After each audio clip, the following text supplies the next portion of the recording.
Major League Journeyman. It's appropriate, very appropriate. Yeah, I'm depressed. I'm hurt. It's a I'm somber in mood. I'm in mourning, and I have a lot to sift through, guys. I got a lot of emotions. I got thoughts. I'm confused. I'm a little disappointed is probably putting it extremely mild. I'm a little ticked off. A little ticked off. I'm that as well. I'm angry. I got the whole spectrum right now, and I think what I was trying to pinpoint this to why I'm feeling this way.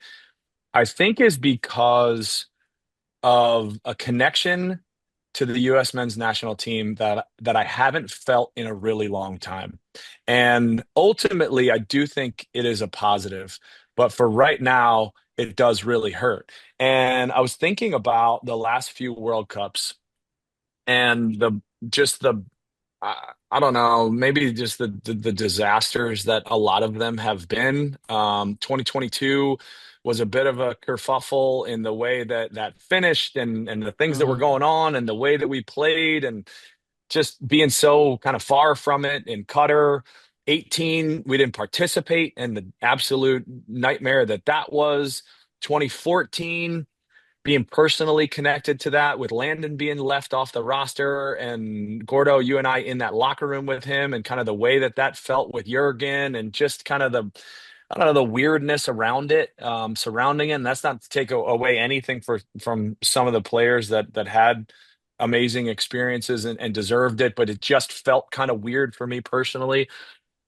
And then there's this one and all of the hoopla and question marks that surrounded it in the buildup in and now being maybe in the aftermath of our U.S. participation, but wanting more and maybe believing that we had the possibility for more, thinking that still thinking back on it and realizing that there was definitely more for us out there and just the way that it finished leaving such a sad sour taste in my mouth and there's a lot here, and there's a lot that we're going to get into before we get into any of the specifics from the game or the details.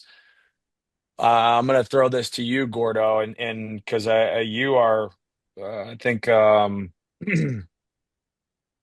maybe a bit more. You're going to be a bit more specific than I am because I know that about you in what you're realizing or seeing. But I want your immediate reaction in the wake up in Denver, Colorado after what we witnessed over the past few weeks.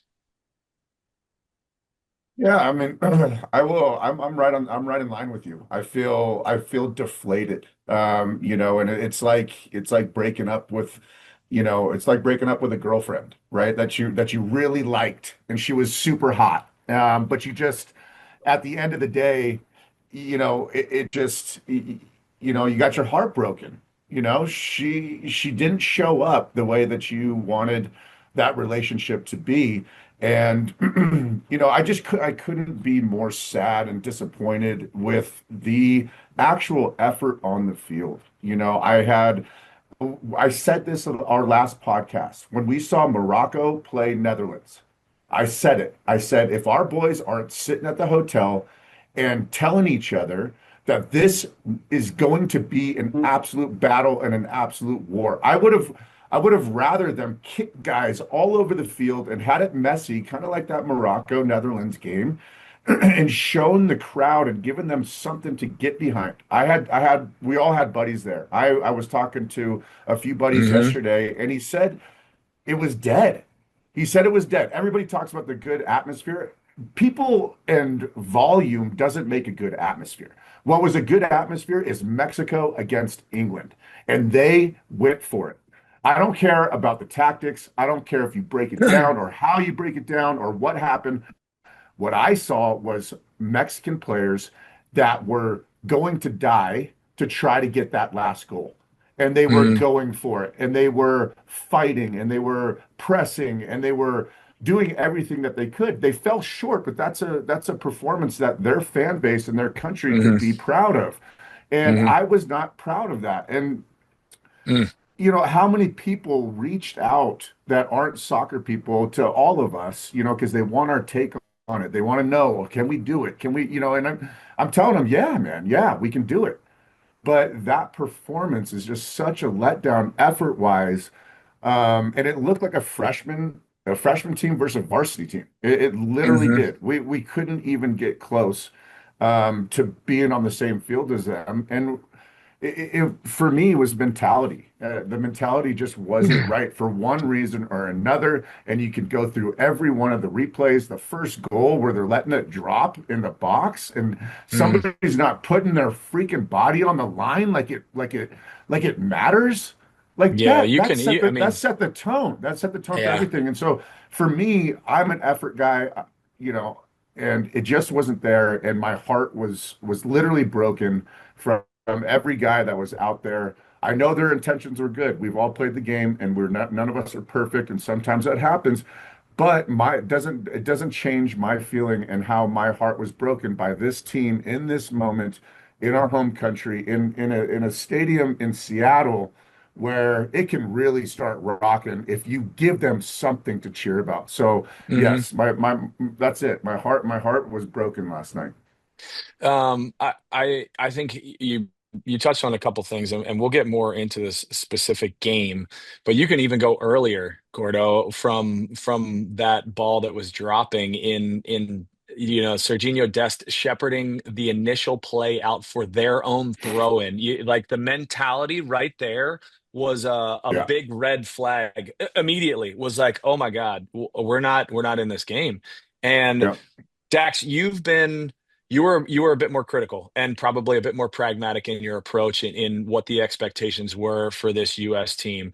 And before I throw it to your opinion, because I think that it was accurate. I do think maybe where I was coming from was, and I would like to hear your take on this too, but I think we saw things that our team, our US team in a US shirt has never shown us before from a brand of football and a style and play that we haven't seen, which was maybe one of the reasons why it afforded us the opportunity to maybe be as excited and as bought in as we were because we had never seen that before. There were things that were happening on the field in the buildup and in those first couple games, the group stage games, where we had never seen our team play like that. Never. And it was the first time that we saw it. But it also came to a reality here where the holes were exposed, the deficiencies were shown, and some of the problems in the buildup ultimately become realized. What was your take as you're watching that game? Are you as disappointed as maybe Gordo and I are? Which I would say yes, you're an American and you love this game and you love our team.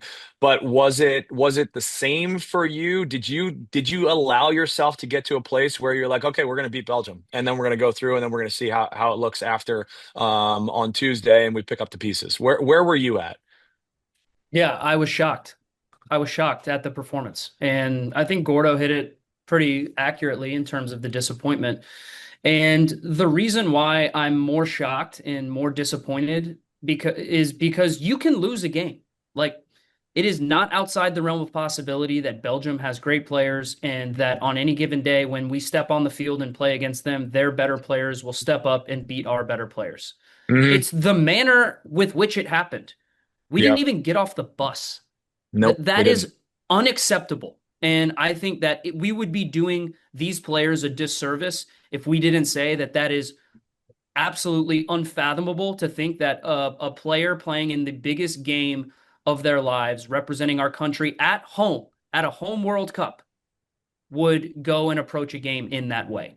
Unacceptable on every level. And so when you take a step back and you look at the tournament as a whole, we can look at little minor successes and the fact that our style of play was awesome. The group stage performances were dominant. The entire country got on board with what this team could potentially do. And we all got swept up in it. I got swept up in Hmm. it dictated a lot of my analysis, which was the U.S. men's national team is playing the best soccer, the best football they've ever played. And it's not just from an Hmm. attacking standpoint. We were all scared about them defensively. And yet, the way Pochettino set them up, their counter press, the way that they suffocated the life out of overmatched opponents, that was amazing. We've seen numerous World Cup games where the U.S. has been the better team, but it's like, oh, this is a close game. Like we're kind of on pins and needles seeing where the result is going to go. That didn't Hmm. happen against Paraguay. That didn't happen against Australia. And that certainly didn't Hmm. happen against Bosnia, even after we got the red card. And so Yep. if you read the tea leaves and you think, okay, how do I analyze this game coming up against Belgium? Okay, the U.S. men's national team, when their full starting 11 has been together, have been excellent. Belgium, they've been very average. They drew against Egypt. They drew against Iran. They smashed New Zealand, which they should have. They were the way worse team on the field against Senegal for 80 minutes, and then Right. they miraculously let Senegal completely blew the game, and Belgium gets through. Which team would you think is going to be the favorite? The team playing great and in great form and showing us throughout this tournament that they were going to be good, or the team that kind of squeaked through? They have quality, sure, but they kind of squeaked through. That's why I was Yep. betting on the U.S. men's national team. But when you don't play well, when you don't even step on the field with life, with energy, with an ability to stay tuned in the biggest moments, the desire to go and compete, that was not there. You're going to lose. Hmm. And if we would have played that performance that we played against Belgium, if we would have played like that against Paraguay, Australia, Mauritania, Zambia, doesn't matter. We would have lost because that is how poor I think we were from start to finish. I never once, even when Tillman scored, and I'm like, ooh, I've got 30 seconds of hope here. Maybe we're going to change it around. We conceded the goal 60 seconds later.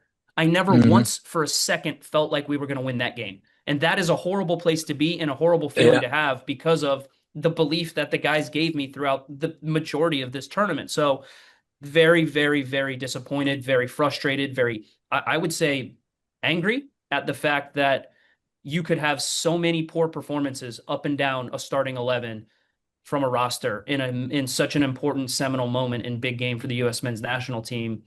It's almost hard to fathom. It was really difficult to watch from the opening whistle. I mentioned the play that I watched Dust and take the ball out for their own throw and then look incredulously around like, wait, what are we We talking tested about? about that. We It tested was about obvious. It that. was like, oh my What the hell God. are we doing? You're And shielding the ball out of bounds for a Belgian throw-in. for a What? Belgian Like throw in to switch then on. Switch to on. then follow up after that and be one of three players that doesn't address the ball. So not only are you're not doing that, not addressing the ball out of the air, but you're not rectifying the mistake that you just made and not taking ownership and taking accountability and taking responsibility to own the game, which I thought was a real air ball from our group across the board. I didn't see really outside of maybe Malik Tillman, who was at least attempting to do things. He wasn't great, but he was attempting to push the ball and push the game forward. I didn't really see anybody else that I could say like, okay, Nope. yeah, maybe Balogun at least was working hard, but we weren't finding him. So there wasn't really like it's tough for him to, to or it's tough for me to maybe give him credit for the performance, but the overall here, I think showed me at least a few things and where I'd be interested to hear from you guys outside in this group, Gordo, in this group of players. How many of them are we feeling like, okay, this is a core group to build on? And I feel like we have to start with our quote unquote world class player here in Christian Pulisic. And the we've gone back and forth on this podcast in particular. And I think similar to the team, I will say I probably saw 25 minutes of the best Christian Pulisic that I've ever seen, maybe that I've witnessed in terms of in a US shirt against Paraguay, as dangerous as he was. I thought our group as a whole was heavy and juvenile in this game in particular, and they looked lethargic all over the field. I know that you guys have been in those places. We've been in these games. The biggest game and in your disappointment, Gordo, is rational and it is felt. Is there something bigger there with the way that they approach this game that we can maybe point to?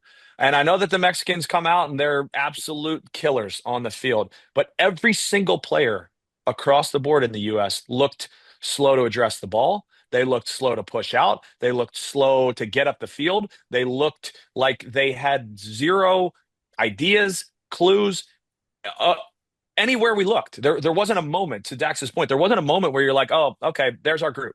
Maybe like 6 minutes in the second half before we conceded the third goal where we are like, okay, this is our football back again. It took us 60 minutes to get there. 87 minutes before Courtois registers a save. Like, are we maybe looking at this the wrong way here, Al? Like, do we need to be a little bit more critical potentially of the buildup?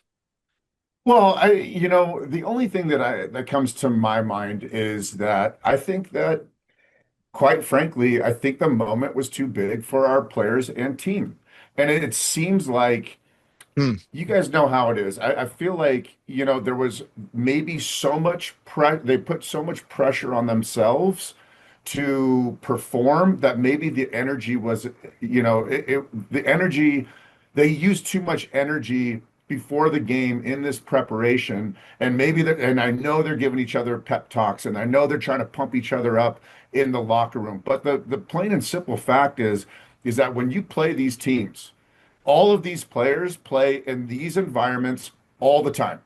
And so they're not going to get too high. They're not going to exude all that energy going into the game. And so that's the way it felt. I know that, again, I know their intentions were right, but they were dead.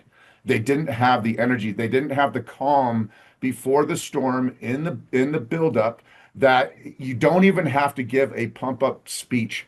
It is just a look across somebody else that they are going to be ready for this type of game and this type of big stage moment in front of our home crowd. And that's the only thing that I can, who knows? I think they tried to do the right things. Their practices were probably very similar to how they were before Paraguay and all that kind of stuff. But it just seemed like they were drained for one reason or another. I don't know if it was distractions with all this Balligan BS, and then they're changing things up. But you know, it, that's the only thing that I can say. We can only guess, right? We have no idea how their preparation was. We don't know if they were served different food the day of. Yeah, sure, sure. Yep. But it doesn't matter. It just matters that our boys, we've talked about world-class players and we've talked about our guys playing on the biggest stages and they just didn't look like it, all of them. I mean, if you look at all of the missed passes, we're missing each other. I mean, simple. I mean, it looked like the moment was way too big for them for You could one tell reason or another. it They was were so nervous. nervy. They were They were nervy all over nervy. the field. But like to what you're saying, Gordo, like we're not in a place now where we don't have players playing in the biggest environments on a consistent basis. There's certainly not all of them, but we have a lot of players that have experience. We had a lot of World Cup experience on the field, not everywhere because there was still a ton of youth on the field, but we have World Cup experience on the field, straight through the middle of the field. We have arguably a world-class player in Christian Pulisic who plays in a very high environment, has played in the biggest of games possible. We have a Weston McKennie that plays in it on a day-to-day basis in a pressure cooker. I mean, there are players around Yeah, but here in our but group yeah, that but have it. Dan, that's not a home World Cup. That's not a home It's World not a Cup. home World Cup. You're right. That is a different. Our I get let me agreed. keep it very very simple for you. Our players crumbled under the weight of expectation and pressure. They played scared. They They played did do that. with absolutely zero intensity or desire to go change the game and to go take the game from Belgium, who was bullying us all over the field, and say, we're not going out like that. They failed. That Yeah, that was a we that also that was gave. a crippling reminder of just how perfect we have to be on every single level to be able to compete with the best teams in the world. And Belgium at this point hasn't even shown that Wasn't. they are one of the best teams in the world. Well, okay, hold on. Before you go there, you may be right on that, Dax. Belgium also, I heard during the broadcast, on the second longest unbeaten streak in the world. not playing great soccer, admittedly, but the Sure. second longest unbeaten streak in the world. To your point about how good they actually are, we also gave them our psychological advantage in Trump making a phone call and him coming back and bringing us Balogun. We took our own American resilience out of our hands and handed it to Belgium and I said, agree with "Hey, you 100%. hate us. I Here, do hate too. us. I do too. Yeah. Give you another layer to hate us. Here you go." And we it's not like we're getting, no disrespect to Balogun here. We're not getting Messi back. We're getting Flair and Balogun back, which is a big piece for us. That But was a at big that point in boost, time, but it became a even distraction. it became a It became a distraction. distraction. And it Yeah. became, I can't only imagine how much of a distraction it was for him in having to process all that and the weight of all of those things sitting on his shoulders. And you could see it in the breakaway that he had in the second half, that he stubs into the ground and Courtois parries it away, which would have what made it 3-2? Was 3-2. that it would have put it at 3-2 and give and that was our moment where we started to maybe grow into the game there. And then you see a world-class striker on the other side, Lukaku, and a calm, composed finish coming off a bench and ending the game. It's it's it is staggering to see how much emotional and mental pressure is on these players because we're talking about 6-yard passes that they all had jelly in their legs and they all were nervous. Dax, what does that tell you? Back to my, I think, original question about this group in how we assess them moving forward. Is this a massive chunk of players that moves forward with this program because now they have experience in playing in the U.S. World Cup and they've gotten through those? They're going to have to work through the disappointment, the heartbreak, or is it more of a handful of players? And again, starting with Pulisic and working your way down, what's your immediate reaction in how we assess these guys? My immediate reaction is that other than Tim Ream, I think a big majority of these players are going to still be a big part of the U.S. men's national team moving forward. They are all at still, I think, prime ages to where they can be difference makers for their club teams.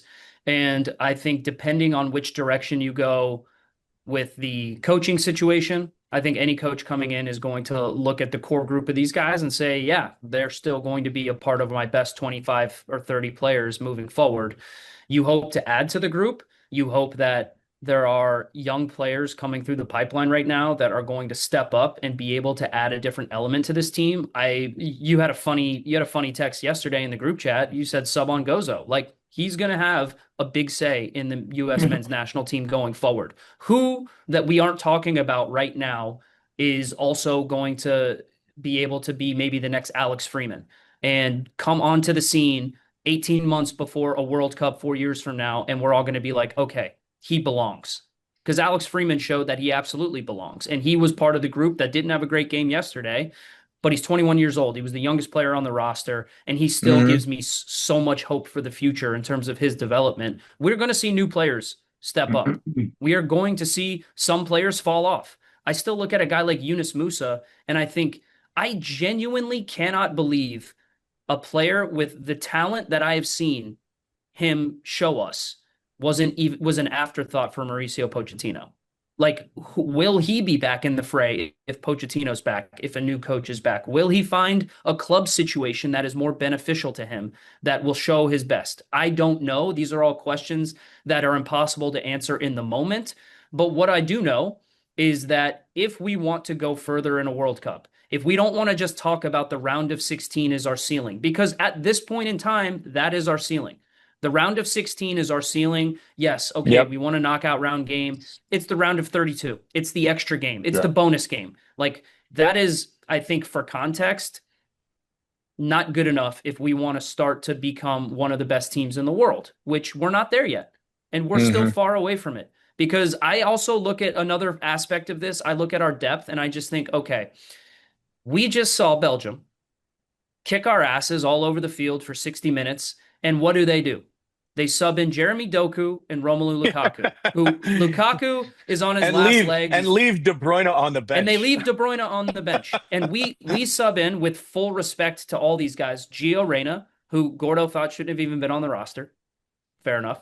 We sub in Sebastian Berhalter, who I think his stock was fine during the whole tournament. I think he played his Who role. also may have only been the only one that Yeah, actually you gave us saw that grit that we were he hoping did for. give us that American grit that we're hoping for. Yeah. But again, let's be realistic here. We sub in Gio Reyna, we sub in Sebastian Berhalter, we sub in at the very end Haji Wright Haji in Wright the and yeah, 948th minute. and Like Max what Arston. the hell is this guy gonna do Guys, at agreed. that point in time? But again, and this is where my analysis probably fell short in not respecting Belgium near enough. There are levels to this. You are looking at a nine-figure transfer fee type player in Jeremy Doku that doesn't even start regularly for Belgium at this point in time. And we are subbing in players who, quite frankly, aren't big difference makers on an international level. So you have to be realistic about where we're at. Our depth, as we showed against Turkey A, isn't good enough. The level and the foundation of our floor needs to be raised. And then we need our best players to be our best players throughout the entirety of the tournament. I thought Weston McKennie and Malik Tillman were fantastic. I thought Balogun put in a great performance as a striker. I thought Chris Richards and Tim Ream against overmatched opponents looked dominant. But when it was time to perform against the better team, when it was time to perform against the team that was going to cause us the most problems, we Yeah. folded and our best players did not show up. Yeah, I had a similar list. I had Balogun, Tillman, and McKennie in my first tier of players. I had Richards, Adams, and Freeman in my second tier of players, and I had Robinson, the solo man, in the third tier with honorable mention. The Gordo, we Where'd you talked, have your favorite player, Dest, and world-class Christian? dude, off the list, not on the Yep. list, Okay. weren't Fair. on my list. I similar to the team, I started to fall in love with Dest and his ability, less so his performance. And I saw his ability a number of times in a US shirt, more so than I've seen in a long time. And he completely disappeared. And not only disappeared, but negatively affected the game, which was hard to watch. And same way with Christian. Christian gave the ball away every time he touched the ball. Every single time he touched the ball. That was a ton of pressure. I was actually I didn't text you guys, but I had a moment after the no, after the Bosnia game where I was genuinely proud of our group and genuinely proud of the pressure that these guys were withstanding because of the American weight that is sitting on a Christian Pulisic that I've never experienced, but we got to watch firsthand in Clint deal with it, in Landon deal with it. I mean, even more so Landon than Clint, but still like deal with that pressure and still perform in a very impactful way. But I was proud of Christian for what he was doing in the way that he was handling it, and the group as well. Weston McKennie as well, like the whole group. Weston's he's the stir that straws the drink, or the straw that stirs the drink, and you got Adams who was the heartbeat, who was doing his job. Christian who was leading the charge. But then you come out here and you lay an egg. I think Dax, you're talking a lot about I think decisions that Pochettino ultimately makes, and Gordo, I'm throwing this to you. I want you to lead this. What's your now that the run is complete? I would like for you to share as a starting point a thing that you felt like Pochettino got right. Shit. Well, I think it's a tough question, Gargs. I know, because I've I, been racking I my brain thought around it. so he didn't get a lot right. Okay. He didn't get a lot right. I And that's agree. the plain and simple truth. He had 2 years to try to piece this thing together, which was a disaster, and it's not all his fault. He comes in, he's got a 2 year shelf, he's got to learn all these players. So what we saw in 2 years is a constant shuffling of players for him to try to identify the best group. I don't think that he did a terrible job in doing that because to Dax's point, we don't have a ton of depth below these guys. There's not a ton of Mhm. guys that are nipping at the heels, um, you know, busting to get in here. We saw some great performances from some American guys, Luna and Berhalter and Roldan and guys like that were on the cusp, but with all due respect to those guys, because I love them all, they're just not at the level that we're going to see, to Dax's point again, against opponents where this is all that mattered. This game is all that mattered at the end of the day in the World Cup to be considered a success for Pochettino. Hmm. This is why he got brought in. Can he give us some kind of good tactical change to beat a team like we just saw, and it wasn't. And in the group stage, I thought his tactics were good. I thought that the balance was really good, and how he was using Dest and Robinson on the outsides to make numerical overloads, and they're getting in the box. But what happened? Can you do that against a strong opponent? And we failed. We got outcoached and we got outplayed all over the field. Hmm. And the only other thing, man, is the other thing that broke my heart is Christian going out with an ankle injury. And I don't care if you're limping around. I don't care how much you're hurting. There's there are guys. Okay, imagine Cristiano Ronaldo. Okay, imagine him getting that same ankle injury. Do you think that he is ever going out of the game? Nope. No, He's it shouldn't have been. I he's think to your not. point, And you're so never going to allow Christian to be the one that says, "Hey, I need to come out." But no, as a coach, you should you watch might. that. And he gave him Yeah. plenty of time. You need to pull him off. If that's the way that he's ultimately going to continue to approach the game and clearly not improve at all, you're taking him off the game. Because here's the other side of that, Gordo. I don't disagree with you, but what I will say is like the 35 minutes prior to that and what he performed within was woeful, dreadful. The 45 minutes prior to that and the 10 minutes in the second half, he was not impacting the game whatsoever. So if you're going to tell me that he's injured, he's limping around, not improving for the time that he's on the field. Plus, what his best was at the time was what we witnessed in the 60 minutes before that. I'm the boss here. I'm Mauricio Pochettino. I'm making this conscious decision. So like going back to where you're at, I think you're spot on. The one thing that Poach did that I could come up with where I was like, okay, he did that is he reignited our sense of we need to say F you to everybody, including our teammates in the buildup, including the media in the buildup, including everybody. And this is an insular circle that one within this circle, we are going to challenge each other every single day because this is not guaranteed. And that's the mindset you have to have. And we saw that in Dex, you articulated it very well in Doku sitting on the bench, in Lukaku sitting on the bench. $100 million players that the coach looks him in the face and says, "You're not good enough today. Go sit down."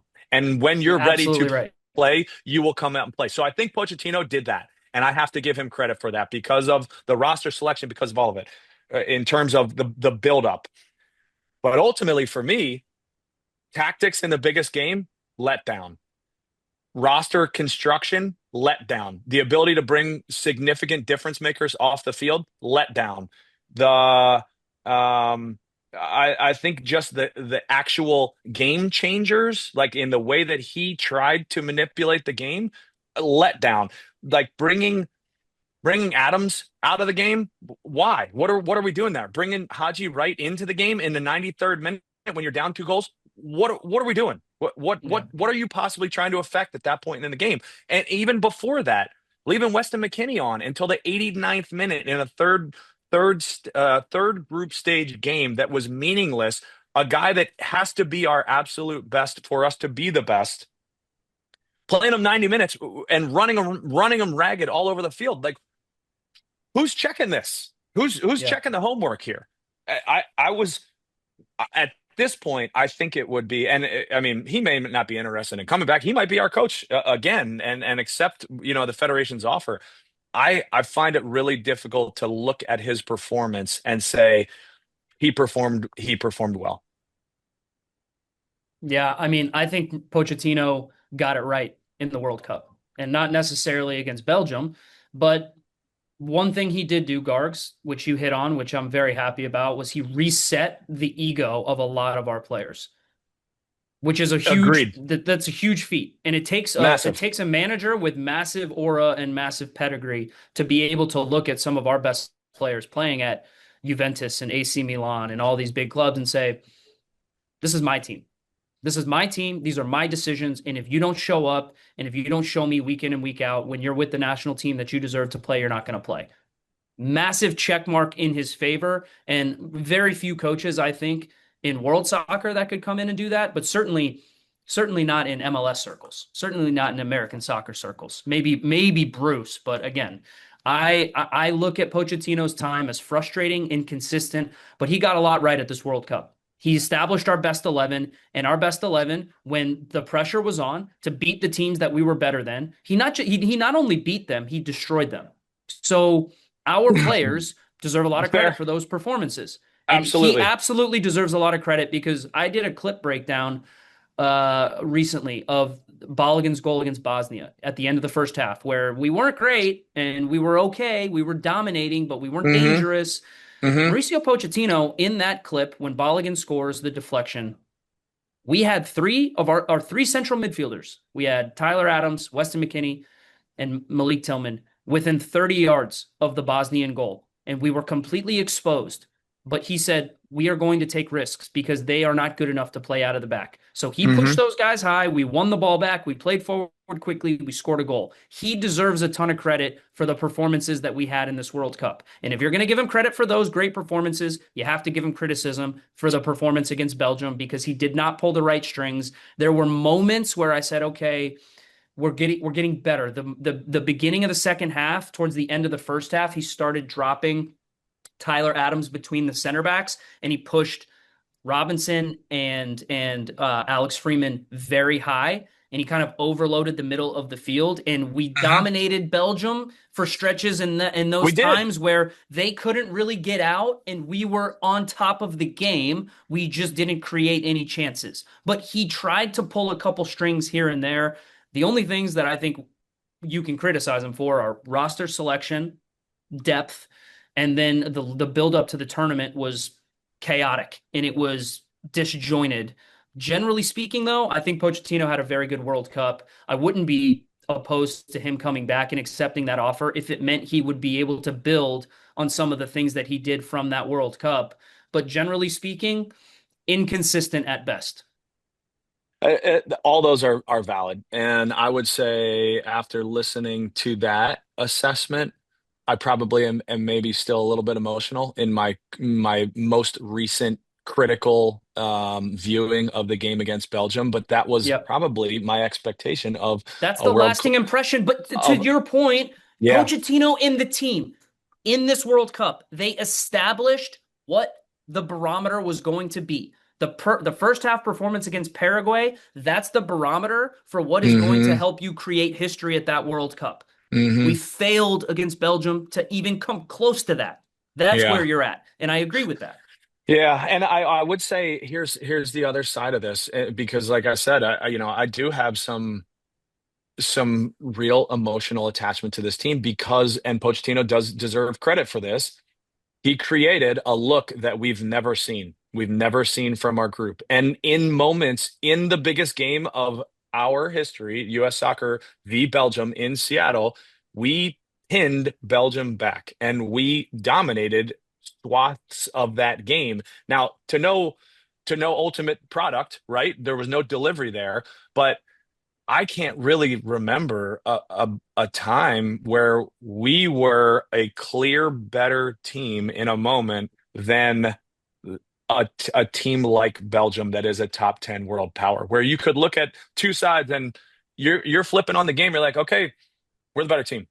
Yeah. I don't know if I can recall that. There's a style, there's an identity, there are those things. The rest of the game unfortunately shows the length that we have to go to get to Yeah. a consistency that the rest of the world, the top powers in the world are.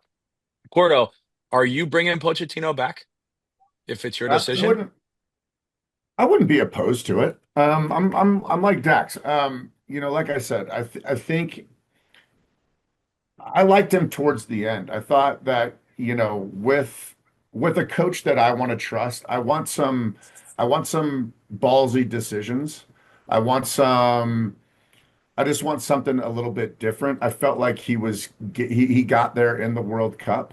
And I like, again, we had some great moments, man. I mean, these guys, they did inspire a nation. They inspired a nation. Everything, every news channel, every pundit from other sports is weighing in on U.S. soccer. I mean, we captured a great wider audience than we ever have because of some of their performances. And so they did infect a nation better than more than what we went into it with. Okay. And a lot of it is because it's on home soil or whatever. But I do believe that they did inspire a large portion of this country that had not really cared about soccer before this. Hmm. And so for that reason, he did get to these players, and there was a unity in the group stages and the first knockout stage. So, 4 or 5 games where he really had a team. Okay, I hadn't felt that in the buildup, but he only had 2 years, and like I said, he's shuffling everybody, so it's hard. So I don't like a 2 year stint to try and get your best out of people. I think that was a huge miss heading into the World Cup. They performed great regardless of that fact. So I wouldn't be opposed to him getting a full 4 year cycle where he can now look at the youth system, right? See how these younger players are developing. Go pick out some other players that he didn't have time to do to build up that floor like Dax was talking about and get some new blood. Most of these guys are going to be in their young 30s. Okay, our core Hmm. guys are going to be in their young 30s in 4 years. Okay, so you can either, depending on, we've talked about prime ages, Prime right? age. Prime age. Is it prime or is it a little out of your prime? After these guys have another 4 years of playing high level soccer, more miles on their legs, they're going to be more experienced, which could be really good against a top tier team in the round of 16. I think that's great. But we have to find some legs. We have to find better center backs. Maybe one, next to Richards. But we got to find something. And I like the 4 year cycle that he can actually go out and get some new players to boost this, really good core of players that we have, and maybe get some things a little bit right, more right as far as roster selection in the next World Cup. So I wouldn't be against it. Long-winded answer. Okay, so let me flip that just question and in 10 words or less. Does he take the job? I don't think he does. I No. think that he wants to move on, especially after such a deflating exit and a deflating performance against Belgium. Like, I think Pochettino got swept up in the moment of what a World Cup meant, a home World Cup meant. I mean, this guy was singing "Take Me Home, Country Roads," man. Like that was awesome. Like I literally, mean, they like that sing was that in great, Argentina dude. all the time. Like his whole vibe was amazing. The guy's posting on Snapchat. I don't even know if is he a boomer? I don't even know if boomers know what Snapchat is. He's posting on Instagram stories and he's loving all the talk show appearances and the pageantry that comes with being the US men's national team head coach in a home World Cup. And you had to go and make history, I think, to really convince him to stay. They didn't do that. So I think if you win that game, if you play a great game against Spain in a quarterfinal of a World Cup and the US men's that and US soccer wants to throw the bag at him, then yeah, I think he stays. But I don't know. The part of me feels like that result is going to have him be with one foot out the door. And if a great offer comes from a club team, I think he's going to take it. Mm. Who- So we lost our sporting director, which adios, good riddance. The Pochettino is potentially walking out the door. We could be potentially starting over again. Are you feeling like this is um how are you looking at this glass? Is it half full or half empty? Do we have a clean slate to build from with a foundation, or are you concerned that we're now losing all the ideas that just gave us whatever the best identity that we've ever had, and we have to recreate whatever the blueprint is at this point moving forward in a 4-year cycle? How are we feeling? I'd go with the latter. I'm sick of starting over, man. I am. And it goes back to them firing Greg halfway through a cycle. I was excited for Greg to get that, even though he got fired and then rehired, which was a disaster. Yeah. An absolute disaster. And it's choppy. It's just choppy, dude. I would like some consistency so that we can continue to move forward. We're always starting and stopping, and it's just hard. And then this new guy's got to go out, and then he's got to do his due diligence of all this choppiness and finding his guys, which ultimately always leads to the same freaking guys that are on the field. As much as they want to say they're going to be do something different, those are our best players. Okay, minus one or two, or you can make an argument for a few guys. Those are our best players. They're at the top Hmm. clubs. And you were even bringing Gio Reyna in. Do we want to go back to that again and watch his performance on the big? I mean, the guy doesn't get out of third gear. He cruises around the field, and the creativity is not enough. It's just not. His club coaches see it, but we fail to realize because we're holding on to so much hope that one of these guys can create a magical moment in a big game, and the bottom line is they just can't. He's not at that level. So why does he keep getting in if he's not playing consistent minutes to where you could see him playing all the time and have a true analysis of how good this guy is and how he can help our actual national team? So I'm sick of the start and stop. I'd love for Pochettino to come, but I could see it both ways. I can see him falling in love with this country after this run and wanting to do it again. But I mean, a week prior to the World Cup, he was taking job interviews with AC Milan. So that goes to show you maybe he's just prepping in case we don't even want to bring him back and we get grouped or whatever. But I could see it both ways. I'm not going to straddle the fence. I'm gonna say that he fell in love with this American team and wants to do it again. I'm gonna say he Hmm. stays. Hmm. Dax, yeah, I'm putting you in a different seat here. I what is the first thing you address if you are Cindy Parlow Cone as she um, analyzes our federation after the U.S. World Cup participation on the men's side? What's the first thing you're looking at? We're absent a sporting director. We're absent Yeah. potentially a head coach. We have other issues that we've talked about in terms of a number of different things, and we're also in day one countdown of a 4-year cycle to the next men's World Cup. What's the first thing you do? Yeah, it's got to be the coaching situation for me is paramount. I think a So sporting director, are you the one that's making that, or is the sporting director the one that's making that call? it's going to if Pochettino, let's say this is a time sensitive situation with his contract. Well, you don't have time to go get a sporting director to then be like, all right, I'm going to parse through all the different details of what it's going to look like. You have to get it done, In their and due they've already off. process. Yeah, exactly. You have to. You are up against. You have a world class manager in a world market where he is going to be in demand. You have to try to lock him down, which that Right is their now. first choice. You have to try to lock him down as soon as possible. You have a contract offer out to him, and if he is open to it, then you get him settled as quickly as possible because I think Gordo's point is correct.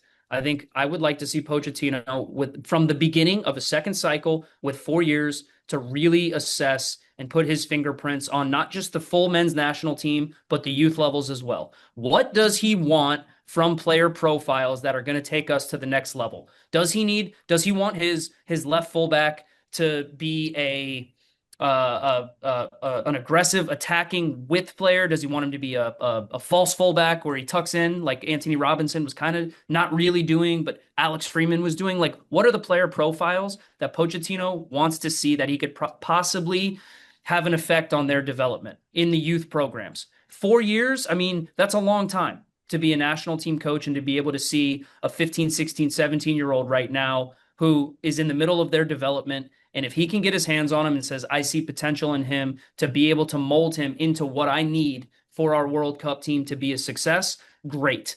That is priority number one. It has to be.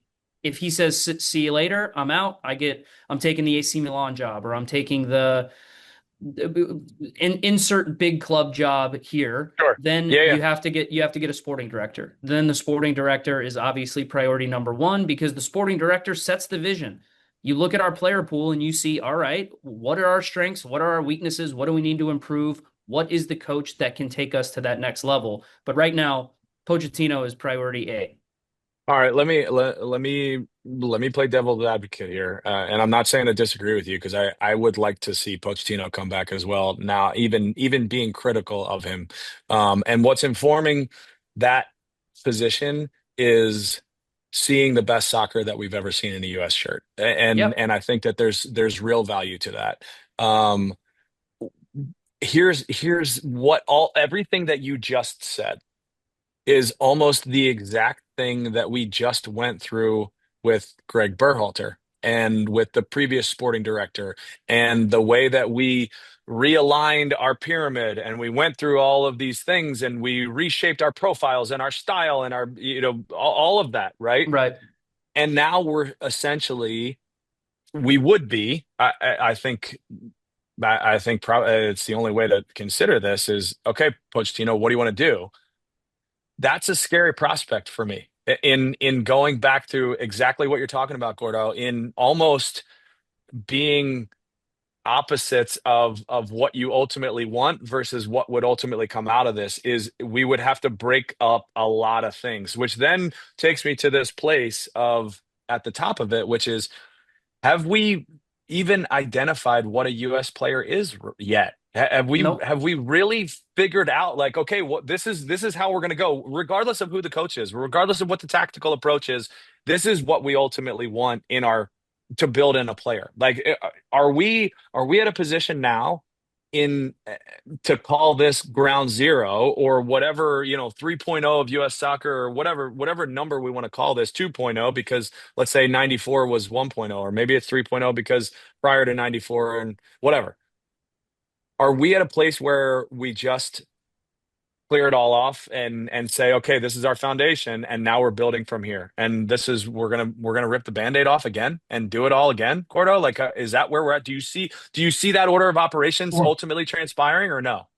no, it doesn't. It's like the US government. We start over every 4 years, and there's a 15-year plan to correct our deficit. It's never going to happen. And then we start over and do it again and do it again and do it again. So, Uh, here's that the thing. Who do hurts. we That hurts. That who hurts to it's true. realize. It is freaking true. I mean, it's all bubbles and bubble gum wrap. Like you say a thing, you have all this due diligence and process, and you look good in front of a meeting and you get elected, and then there's not enough time to fix it. So maybe we need to not hire a German and then go to an American and then go to an Argentinian. Maybe we just need to have straight up our best American coaches that have an idea of what US soccer needs to look like going forward. I don't know. I don't know, but I don't know how you can jump around continents. He's going to have an Argentinian influence. Okay. Klinsmann's going to have a German, the German Yeah, way of development, building him of upbringing, like development, the way that right? he And was so informed. Absolutely. and so I don't know, but we Yeah, don't but we really don't have see one. As we don't as the have one. US, we don't have one. So Well, that's what I'm saying. We need to get that one. feels to me like a 20-30 year plan. It is. So again, you go back to how competitive can we be right away? Mauricio Pochettino now has 2 years to understand what the landscape is, to understand MLS, to understand where his players are and what his player pool is. And Mm, Our while, youth system is a absolute disaster, and we can't yeah, get I agree. anywhere unless we fix it from the grassroots. And there's got to be some Americans out there that have some good ideas of how to fix this freaking system. And trust Agreed. me, my kids are in it, and it is broken. It is broken. So There's get some different. Americans on his staff that are going to help him navigate Sure, this I'm not. and be This is able. yeah. I already said I wanted Pochettino. This is not like a fire Yeah, yeah, for Pochettino thing, but I'm sure. just saying maybe that's the idea. I don't know, but there's going to be different variances of philosophy even between Americans. But We need Americans that are raised in this system, know what we're good at, know how to compete, know how to bring in athletes and to train them like we want at a youth level so that we can start replenishing this golden generation, which I won't even go there, but start replenishing and having a steady flow of good American players that know how to play here and play for this national team and have the desire to represent their country in games like we just saw that we're never going to see that ever again. That's what I want. I want to put things in place till we never see that performance ever again from a team that steps on the field in the biggest moment in a World Cup or any time. Because we've said, how many times have we said that about this team even leading up? It's like the passion wasn't there. The passion wasn't there. The passion wasn't Yeah. there. It's Uh, too uh, it's too much. to close this up, I'd like for you guys to finish on something you're hopeful for, because that was what we just witnessed. What we just went through was the U.S. participation in a World Cup on home soil. And we still have an incredible amount of really, really, really incredible games in front of us and stars and teams that are the best in the world that are playing right in front of us. And we have a nation that is engaged in it and enthralled in it and genuinely invested in all of it. My hope, I'll share my hope. My hope is that US soccer does jump in and is the leader of our sport once again. I think MLS has taken that mantle and has run with it and has done an absolutely insane and incredible amount for our game in this country. But my hope is that US soccer takes up their position again as the voice that is directing the way that the game develops. Let MLS do exactly what they're going to do, which is be the professional entity and continue to attract high level players to surround them with Americans, right? To surround our American players and our American development with the best players in the world. They've done a really good job up to this point, but I do think, obviously, as everyone has talked about, this is another inflection point. My hope is that US soccer jumps in and says, and has enough of these businesses and billionaires and philanthropists engaged enough that they can say, okay, we're going to get top quality people. We're going to build out our structure and really invest in this game and take ownership of it. That's my hope. Dax, what's your hope and your takeaway here? Yeah, it's investment. And my hope is that investment in this sport continues to be at the highest level possible, to continue to invest in our MLS Academy. US Soccer plays a key role, but I also do think MLS and USL, I think that their academies play a massive role too. Because to Gordo's point about how the youth system is broken in this country, it is incumbent upon all of us to make sure that we continue to try to find some way to have some sort of uniform way of player development in this country that makes sense for what we are as a nation. And I don't know what that is yet. I don't know if anybody knows what that is, but I do know it's going to cost a lot of money. And I do know that resources have to be put in to making sure that coaching is at the highest level, the infrastructure is there, the opportunity is there for kids that may otherwise not get an opportunity because they can't afford it, and that you are starting to see the domestic leagues develop players at such a high level that we are getting more Alex Freemans and Chris Richards and Weston McKinney's that can contribute to the full men's national team. But if you go and you sell them to Europe, they continue to establish themselves as some of the better players in big leagues around the world. So it is investment related, maybe not from US soccer, but from MLS, USL owners, people who have a stake and have a desire to see the game grow, because someone's got to pay for it. Someone's got to pay great coaches to come over and help us establish exactly what we want to establish from a youth development standpoint. Someone's got to pay for it, and it has to be the stakeholders in this country that want to see the game grow. Gordo, close us out. What's your hope?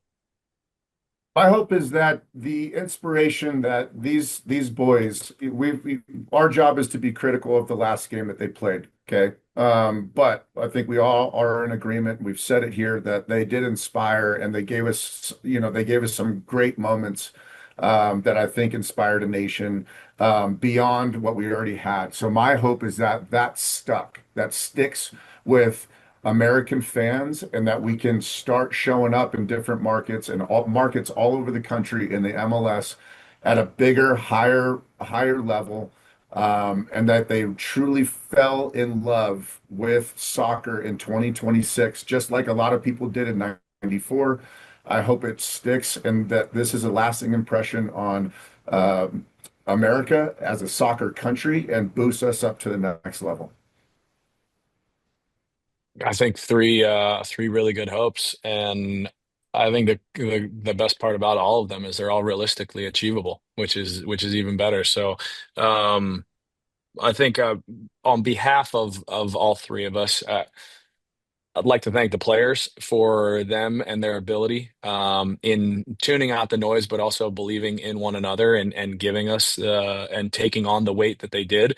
Um, to just our country for showing up. I mean, everybody's showing up. Like these moments that we've seen they are they are incredibly fun and empowering and impactful across the board, especially in a time that we have in our community right now that is divisive, and that has given us, I think, a little bit of a respite, which is great. Um, but also, in tuning in, to us and giving us the opportunity to continue to speak, Dax has had some incredible moments here, unbelievable moments, and to speak and share his opinion across the world, which is amazing. Congratulations to you, Dax, and Thanks, continue buddy. on that because that's for a little ginger like yourself to be able to get on that big Repping screen. the journeyman everywhere. We love to see it, pal.